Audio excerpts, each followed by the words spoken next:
Warfare in the ancient world was a brutal affair, yet there exist powerful accounts of heroic battles where opposing civilizations used cutting-edge military technology to overpower enemy states. Did the ancients actually have siege-busting tanks and hand grenades? Did they use chemical weapons and engage in biological warfare? This is the story of the most famous siege in history, the Battle for Troy.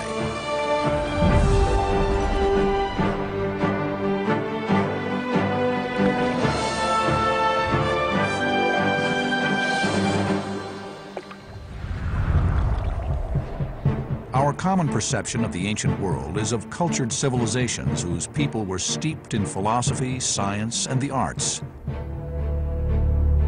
Yet there is intriguing new evidence which reveals that they were also highly skilled in the art of war and developed advanced military armament and weaponry to become a feared fighting force. The armies of antiquity were incredibly advanced and would use sophisticated war machines. Battles that they fought were on a truly massive scale. The most legendary of these conflicts happened during the Trojan Wars. Warfare in the Bronze Age was sophisticated and lethal. Greek war engineers were using cutting-edge technology to develop an array of powerful weapons that could be produced on a mass scale. It would be the beginning of a fascinating period of arms development that would allow Greek armies to challenge other sophisticated and wealthy civilizations. There would be one violent conquest that would remain a mythical war, steeped in legend for thousands of years. Troy is one of the greatest sieges in the history of warfare simply because of Homer's wonderful epic poem, the Iliad.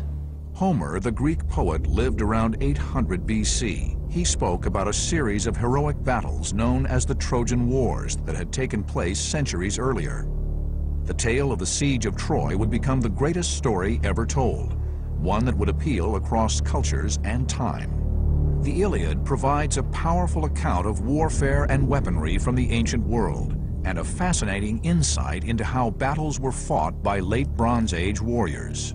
The story of the Iliad begins with the seduction of the most beautiful woman in the contemporary world, Helen of Sparta, wife of King Menelaus.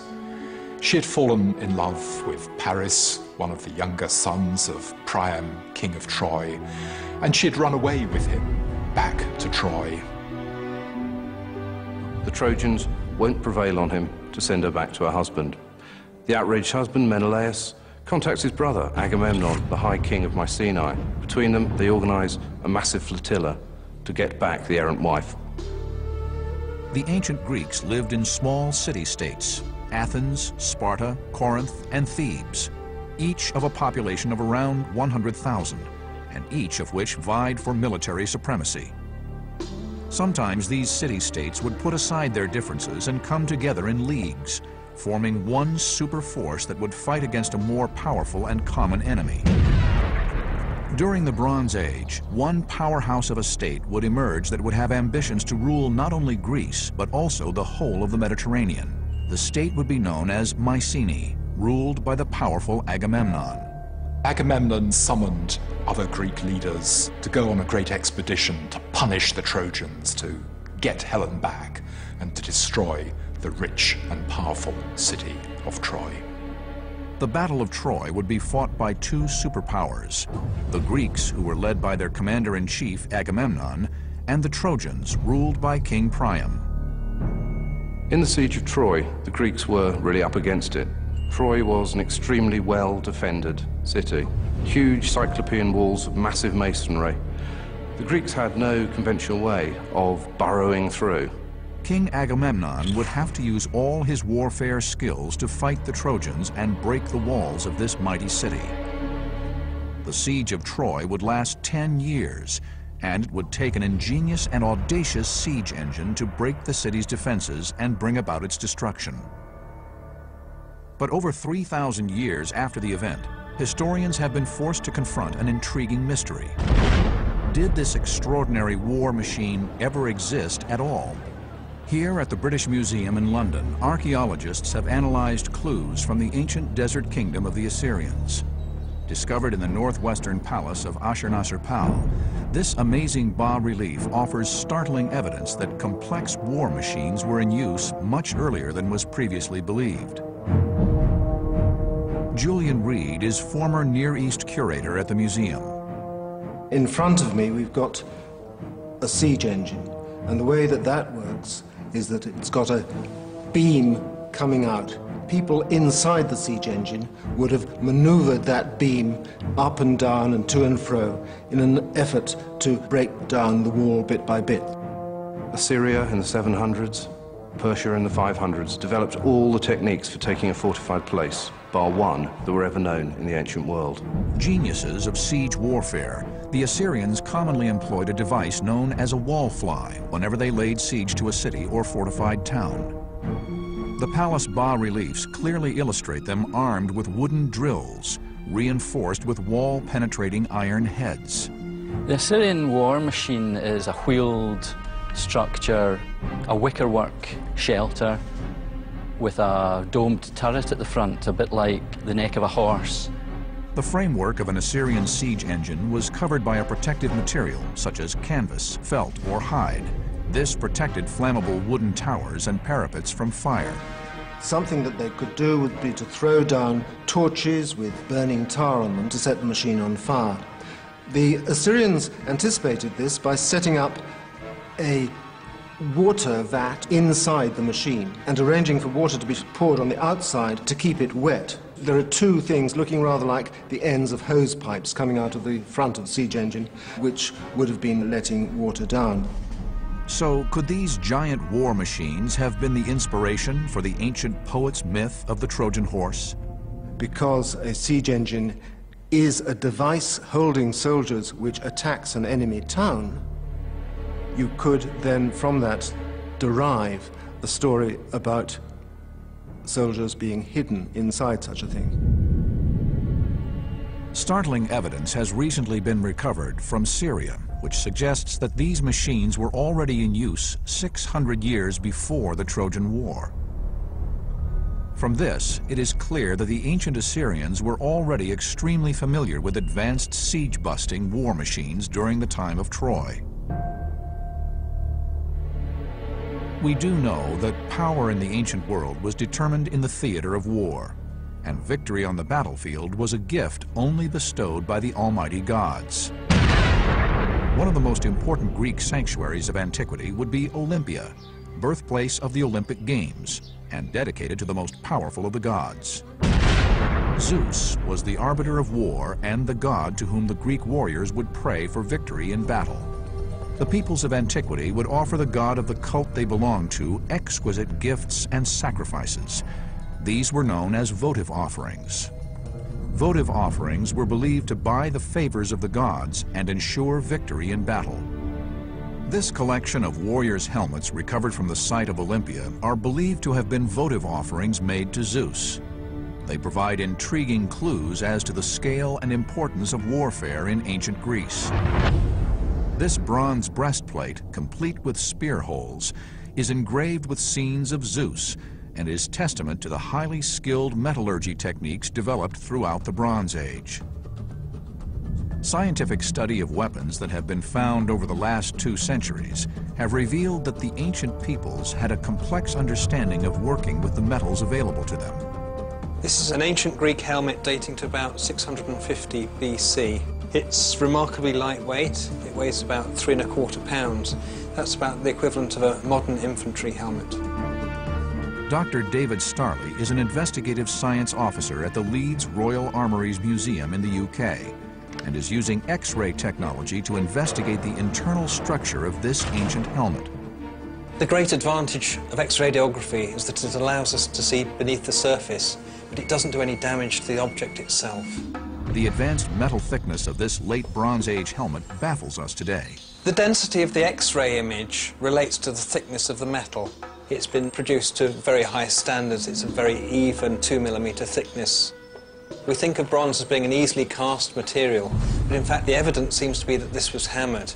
We don't have any of the little imperfections, things like gas bubbles, casting defects in this object. Only now are we beginning to understand just how advanced Bronze Age weapons were. It doesn't get more advanced than this. It's a superb piece of not only technology but craftsmanship. The Greeks were renowned throughout the ancient world as highly skilled metallurgists, having mastered how to make bronze by mixing tin and copper. Military engineers were for the first time able to develop high-quality, durable, and effective weapons. In the Shefton Museum in the UK, some of the world's earliest examples of Greek Bronze Age weaponry date back to the middle of the 16th century BC.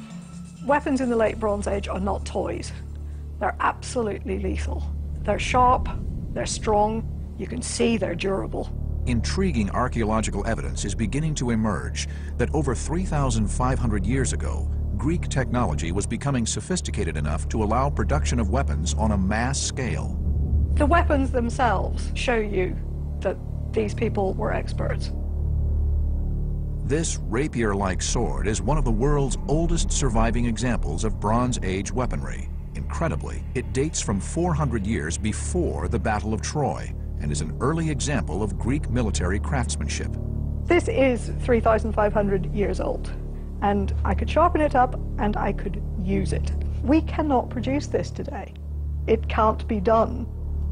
We know that King Agamemnon had a vast arsenal of weapons and the huge war chest needed to finance an invasion. Yet today, one overpowering question remains. Did the Battle of Troy ever really happen? Many believe that the Trojan War is merely the stuff of myth and legend. But one man would shock the world with his amazing discoveries and forever change our understanding of warfare in the ancient world. Around 1200 BC, King Agamemnon raised a super force to bring back Helen, the beautiful queen of Sparta, from the clutches of the Trojans. Yet this was not just a simple rescue mission. Agamemnon had laid plans to control the entire Mediterranean. Queen Helen provided the perfect excuse to lay siege to Troy, one of the most powerful and wealthy regions of the late Bronze Age. He raised the greatest fleet ever assembled in the ancient world, and Helen was to go down in history as the face that launched 1,000 ships. Ancient historians now believe that in reality, the Armada was to have been a fleet of 100 ships. But even by today's standards, this would still have constituted a massive army of up to 5,000 men. It was the biggest invading force ever to cross the Mediterranean. Most of the ships in the fleet were pentaconters, the first purpose-built warship. A large pentaconter could be up to 100 feet in length. Its width of over 13 feet would allow the rowers to work the oars. These ships would have a top speed of 9 to 10 knots, which is about 12 miles per hour, the equivalent of a ferry traveling through the Aegean today. King Agamemnon assembled a mighty force of 5,000 men, but then he was to face his greatest challenge. The walls appeared impenetrable, but until the 19th century, the details of the story were impenetrable too. Troy carried mythical significance, due mainly to the classical texts surrounding it. Homer's Iliad. In the Bodleian Library in Oxford is one of the oldest surviving copies of Homer's epic text. The text that we have here, the so-called Hawara Iliad, dates from round about 200 AD. The bit in front of us tells of the mustering of the Greek ships that went to Troy. For centuries, archaeologists searched in vain for the true location of Homer's Troy. Then, in the 19th century, a German historian set out to find it using the Iliad as a compass. What Heinrich Schliemann discovered was to shock the Western world. Schliemann and his predecessors read the Iliad almost as a code. They were searching for clues for the real historical site of Troy. Schliemann identified one particular mound in northwestern Asia Minor and set about investigating it, excavating it, and struck lucky. Schliemann traveled to Turkey, to the area around Hisarlik. Here, he thought that he would find Troy. Having negotiated with 2 Turkish businessmen who owned the land around a fort mound, Schliemann started digging and began to uncover the remains of a great city. he knew he was onto something extraordinary. Troy was right beneath his feet. We agree that he was right. He did find the site of Troy. In 1874, Heinrich Schliemann discovered a large cache of gold and silver. It is the richest single find to date, discovered from the site of the excavations. He called it Priam's treasure, as he believed it to be the king of Troy's gold buried at the time of the Trojan Wars.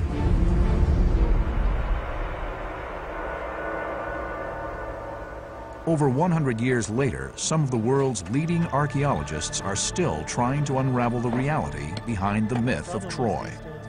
In the late Bronze Age, we estimate that in the order of 5,000 to 10,000 people may have lived here. Ernst Pernicka's team continued to piece together evidence that Troy was inhabited by a wealthy and warlike people. Remarkably, archaeologists uncovered new evidence that suggests that epic siege warfare taking place here isn't so far-fetched. We have a few arrowheads, like this one here, indicating warfare. We do not know why we have so few, but maybe they have been collected again because bronze was still a very valuable material. It is incredible to think that these finds may have been used in the siege of Troy. There are other tantalizing clues to suggest that this may have been the site of a major battle. An interesting fact is these pebbles, river pebbles, they were collected and brought up on the hill. They are usually interpreted as slingshots. It is the more likely because we have similar pebbles made of burnt pottery, burnt clay. The fact that a large number of slingshots has been found at the site leads experts to believe that a surprise attack may have left the occupants with no time to use them to repel the enemy. Another interesting feature that may have to do with warfare are these polished stones. They have a hole in the middle. They can serve as an end piece on a chariot. But from these fragments, can we discover what armor and weaponry they would have used in hand-to-hand combat? At the time of the siege of Troy, heroic individual combat played an integral part in deciding the outcome of a conflict. King Agamemnon brought along an elite force of ultimate fighters that struck fear into all who faced them. They were led by one of the finest warriors in the ancient world, Achilles. It happens to contain the passage describing Achilles and his myrmidons, and one can even see the name Achilles, Achilleus in Greek. The greatest battle of the Iliad tells of a showdown between Hector, the foremost Trojan champion, and Achilles, the Greeks' finest warrior. Their duel was to be the defining moment in 10 years of brutal conflict. Ordinary soldiers moving in close with their short swords would have been a rough and dirty business, whereas the duels that Homer describes in his poem, these are more idealized, perhaps almost ritual combat. When the Greek hero Achilles was eventually provoked into fighting with Hector, the Trojan champion, they met on the plain outside Troy. It was the custom to throw spears, first of all. Neither spear found its target, so Hector moved in with his sword to finish the thing.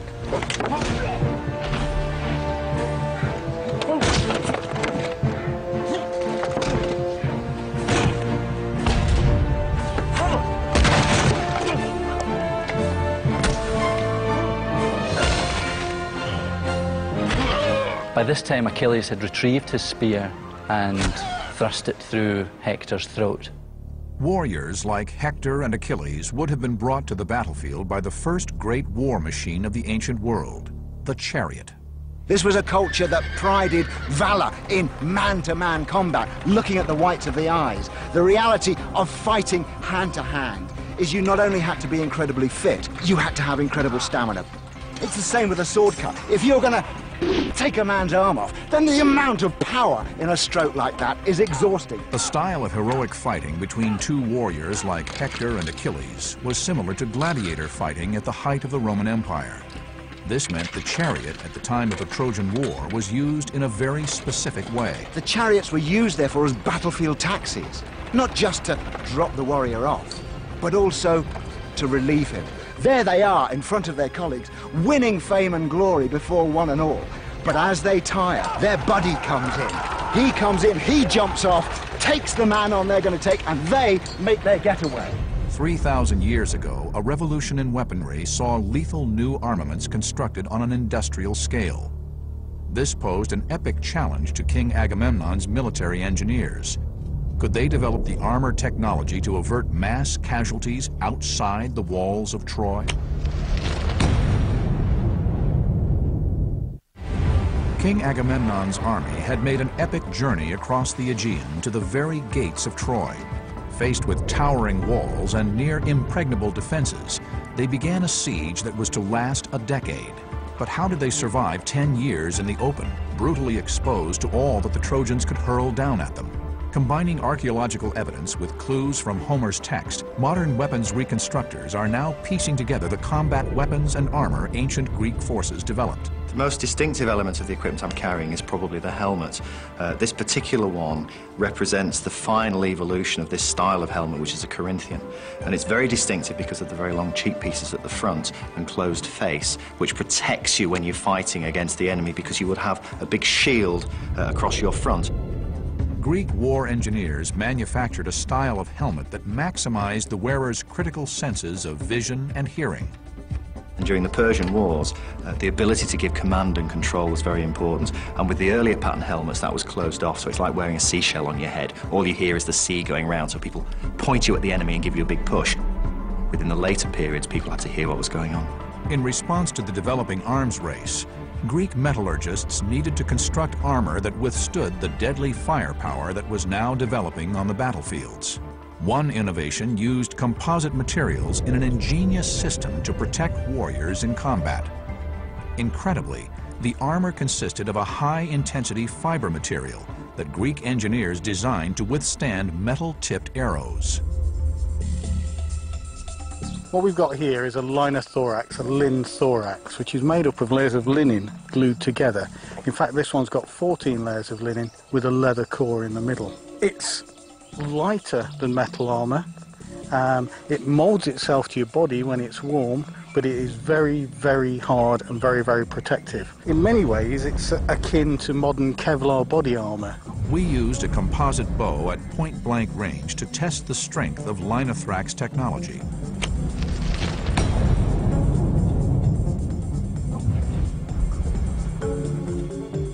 Oh, that'll hurt. Well, I'm actually quite pleased with that, because that was at point-blank range. Remember, this is only cloth that's stopping this arrow. So at a normal combat range, I think that's about the best they could expect for. The fact it punched through, lucky shot. Despite using a composite bow with a draw weight of 160 pounds, hitting at 90 miles per hour, only the tip of the arrow has penetrated. Greek war engineers would also use composite materials to build shields. In Athens Museum, a unique fresco survives of a figure of 8 shields that was used at the time of the Trojan Wars. You can see how it covers all of my body. I'm well protected behind this with the disc shape, but the cutouts allow me to use the spear, which is the heroic weapon of the Homeric age. This is the weapon that Achilles is using. Held in here, I've still got movement and can fight while I'm protected. The reason the shield was so effective is because of the way it was constructed. It's light, it's incredibly light, because it's made of wicker, willow, like a basket, tightly packed, tightly woven, very resilient, a little bit of flexibility to absorb impact, but very light and very mobile. With this shoulder strap here, slung on my body, it's no problem at all to fight with, and then a skin of leather just to reinforce that wicker, that willow, but we don't know how tough it's going to be against arrows. For the first time in nearly 3 millennia, we put this marvel of ancient technology to the test. Even at point-blank range, the arrow has failed to penetrate the shield because of its ingenious construction. The beauty of its technology would also allow warriors to make running repairs. We now know that the ancient armies were equipped with armor that used cutting-edge fiber technology to defend itself against powerful infantry weapons. But there's more. Another recent discovery points to the ancients being well versed with these advanced technologies. A stunning discovery in 1960 would confirm the true sophistication of ancient Greek warfare metallurgy in weaponry. This rare footage shows an extraordinary find near Mycenae in mainland Greece. Archaeologists uncovered this amazingly well-preserved type of armor that protected warriors over 3,000 years ago. This highly advanced piece of military armor was known as the dendra panoply. Even today, it rivals modern armament design. Originally, it would have had a helmet, shoulder guards, body guard, thigh guards. It would have been incredibly difficult to use. Very heavy, hard to move around. Consisting of 15 separate pieces of bronze sheets, the dendra panoply weighed about 35 pounds. The armor used by Homeric heroes was probably quite effective. The dendra panoply indicates the power, the strength of this protective equipment. The bronze sheets were designed to overlap one another for maximum protection and were clamped together by super strong fibers through holes as small as 2 millimeters. But how successful would it be against the deadly hail of firepower unleashed by the Trojans? One of the enduring mysteries of the Battle of Troy is how did the Greeks sustain a siege for so many years without the destruction of its army as they tried to penetrate the walls of the mighty city? In 1960, a remarkable archaeological find would cause us to rethink our perception of the sophistication of armor at the time of the Trojan War. Virtually no body armor from the time of the siege of Troy has survived. However, excavations by Swedish archaeologists of a chambered tomb at Dendra in Greece would uncover an amazingly preserved full set of bronze armor that was contemporary with the warriors of the Greek forces besieging the Trojan walls. The main weapon used from any distance during the Trojan Wars was the bow and arrow. But would the dendra panoply be able to protect a warrior from an archer's bow? For the first time in over 3 millennia, we pit a champion archer against Mycenae armor, and we've filmed it in ultra-slow motion.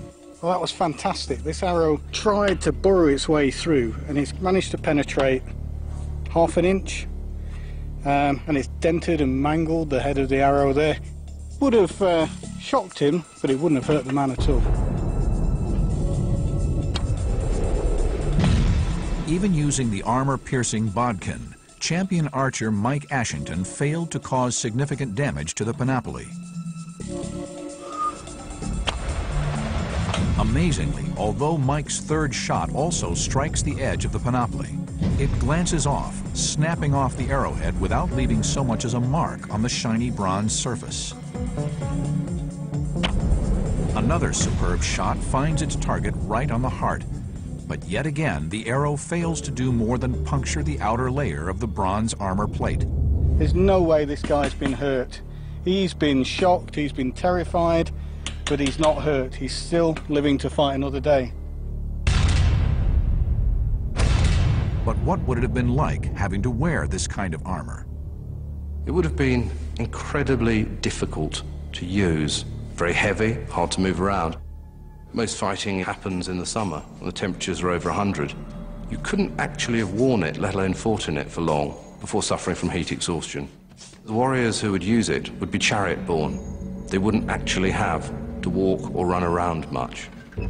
It's a trade-off between mobility, usability, and its primary function, defense. The original helmet was constructed from boar's tusks, confirming the Homeric tradition of warriors constructing their helmets from hunting trophies. Ours is made with bone sewn onto a leather cap using linen thread or sinew. It is both malleable and very protective.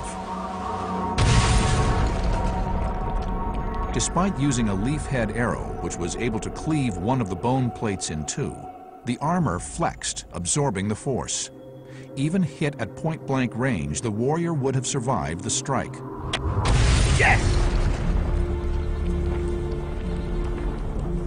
Of course, this is the vulnerable part of this sort of armor. He managed to find the gap. It's gone through, broken the edge of the plate, through the leather lining. That really is a bad day.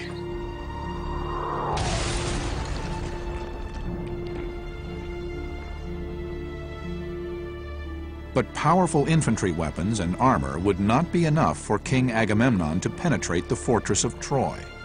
According to the Iliad, the Greek forces laid siege to Troy unsuccessfully for many years. At the time the Trojan War is set, the Greeks were sadly lagging behind in siege technology. The Trojans had so far stood up to all the besieging forces' attempts to enter the citadel. The walls were of a special construction which made it nearly impossible for conventional siege engines to break through. Ditches were built adjacent to the wall to make it difficult to make a successful approach by a siege engine. And the walls were built at an angle, thwarting attempts to break through. In addition, the Trojans were extremely successful at defending their beloved city. Besieging these impregnable fortresses was a difficult job.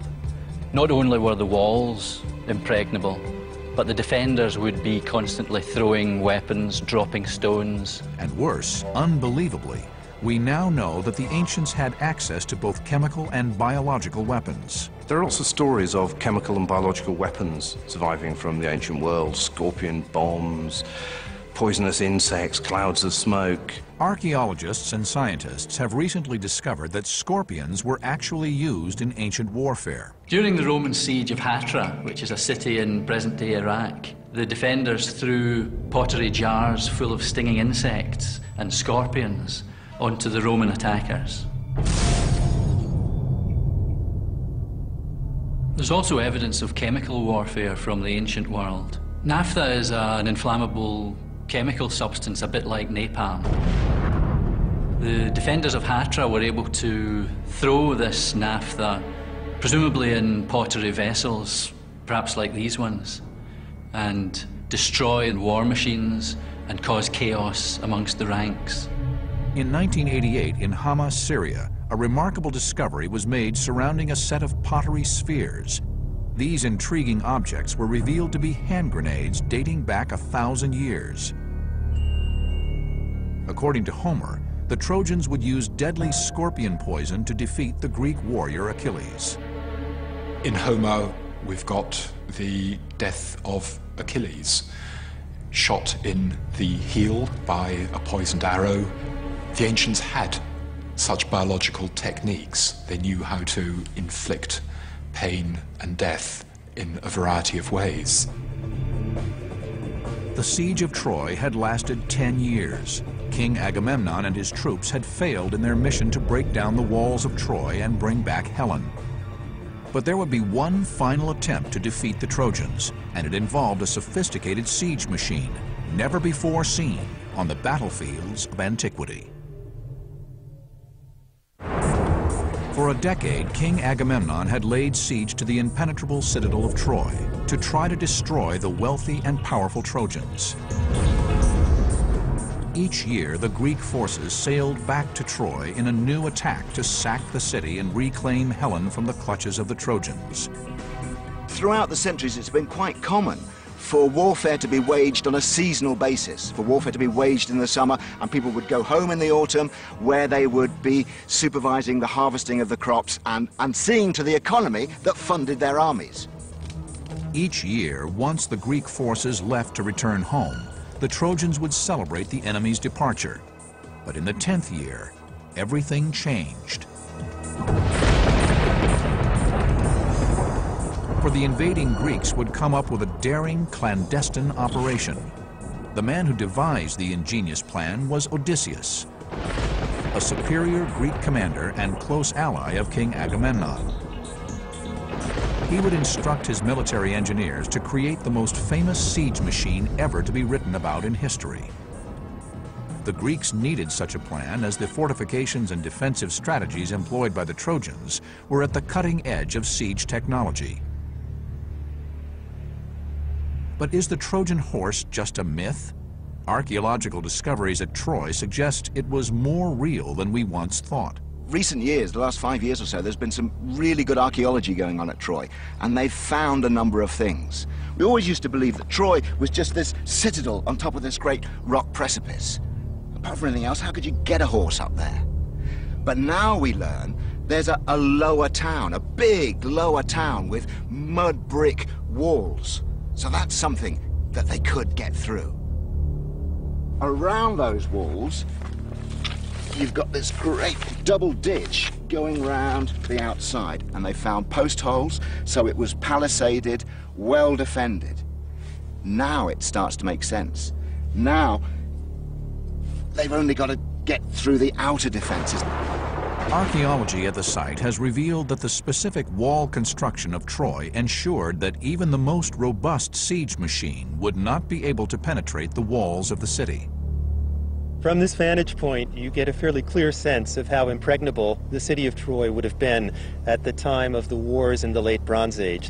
Behind me, of course, is the northern side of the citadel of Troy, and on top of it, you have to imagine limestone and mud brick fortifications that would have risen about 30 feet high and would have had walls over 10 feet in thickness. No matter how sophisticated the siege engines were, they would have been unsuccessful in conquering the city from this particular side of the mound. The Trojans would have recognized that the lower town was more difficult to defend. Recent archaeological evidence suggests that they surrounded Troy with a system of ditches that would have prevented infantry, chariots, and siege engines from attacking the walls. The ditch that you see here is 4 meters wide and up to 2 meters deep. The ditch is a very effective defensive system in a time when you have infantry and chariots. We have excavated here because we have an interruption of the ditch. So this is the main gate, the main entrance to Troy. If there was a Trojan horse, it must have come up here because this was the only entrance to the upper city, to the citadel. The Greeks' plan centered on the fortification's one weakness, the gate. Odysseus understood that his siege engine needed to avoid the defensive mechanisms employed by the Trojans. So, did the Greek engineers at the time of Troy possess the skills to avoid a sophisticated device? And what intriguing evidence exists from the ancient world that supports the use of a siege engine? In 1961, a stunning ancient artifact would be found on the island of Mykonos, Greece. It would be one of the most significant objects in ancient history. It would become known as the Mykonos vase. It is the oldest object in the world which clearly depicts the myth of the Trojan horse. One of the most significant depictions of the Trojan horse, mainly because it's so early, it's roughly contemporary with when Homer would have been composing his poems, is the Mykonos vase. The image clearly shows soldiers inside the massive structure. The shape of the colossal horse has led to fascinating theories about how the Trojan horse was constructed.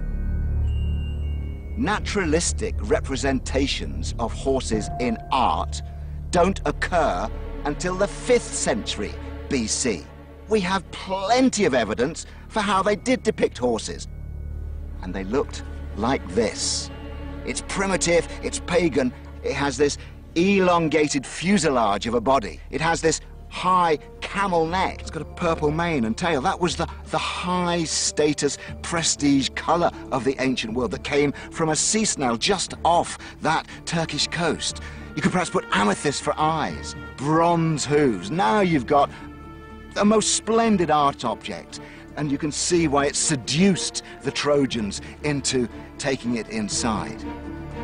And most importantly, the siege engine had to be so well designed that the ruse would never be discovered. Odysseus's plan was to create a siege engine that could house a specialist elite force of crack commandos who could open up the massive Trojan gates as long as they could get the siege engine inside the city. But the Greeks had a problem. Where would they get the timber to build such a huge structure? It is believed that the Greeks would use the materials from their pentaconter warships to construct the siege engine. It was an ingenious but audacious strategy.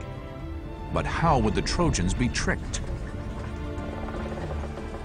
Fascinating new evidence is emerging that indicates two very significant elements in the story of the siege machine. The first is that Troy was a center for horse trading, and the symbol of the horse was very important in Trojan culture. Archaeologists are beginning to discover caches of horse bones that confirm Troy as an important location for horses in the ancient world. These are horse bones. They were found in a late Bronze Age fill. It's evidence of horses being used here. The second is that the horse was also a prized symbol in the ancient world, one associated with power and wealth. The shape of the siege engine thus would appeal to a strong tradition in the region. Finally, the horse was finished after 3 days by the Greek engineers.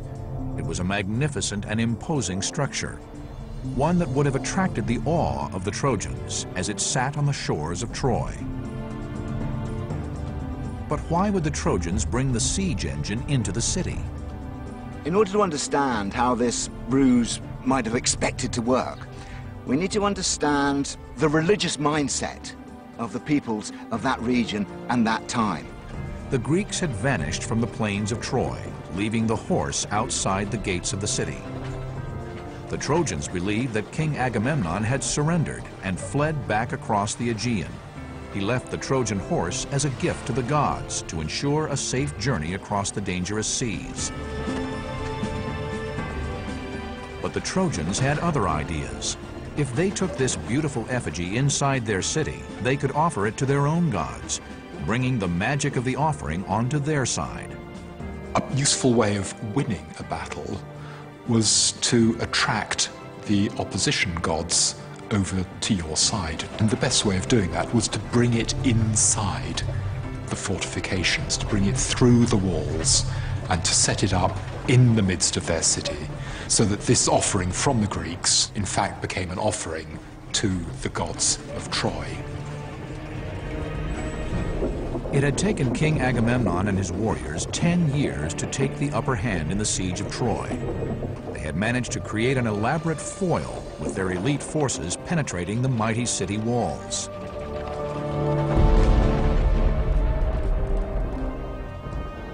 One cannot imagine what it must have been like for the crack team of commandos led by Odysseus inside the Trojan horse. Even though they were the most highly skilled fighters of the ancient world, they had to endure 100-degree temperatures for probably up to 24 hours as they waited for Odysseus's plan to work. Meanwhile, King Agamemnon and the rest of his forces covertly returned to the shores of Troy in the darkness of the night, ready to sack the city once the gates of Troy had been opened by Odysseus's men. Once inside, the Greeks would show no mercy.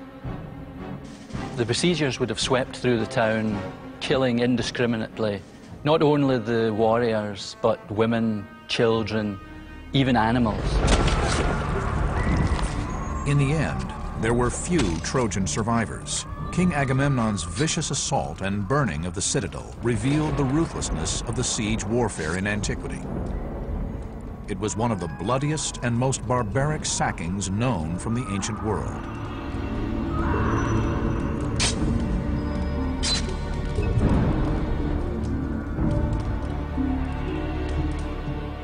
Even today, the meaning of the Trojan horse carries huge significance in modern culture, being associated with deception and fraud. The siege of Troy would have cost vast amounts of money, but as with all wars, ancient or modern, the biggest investment would be in the quest for supreme military technology. In the ancient world, as ever, warfare was the single greatest incentive to technological progress. We may never know whether the legend of the Trojan horse is myth or reality, but we have seen evidence from the ancient world that suggests warfare in the late Bronze Age used advanced cutting-edge technology, much of which we no longer have the knowledge or skills to recreate. The siege of Troy was long considered to be little more than a fanciful myth. But today, new discoveries are making us reopen the history books and rethink everything we thought we knew about the ancient world. What other finds remain hidden from us, yet to be discovered?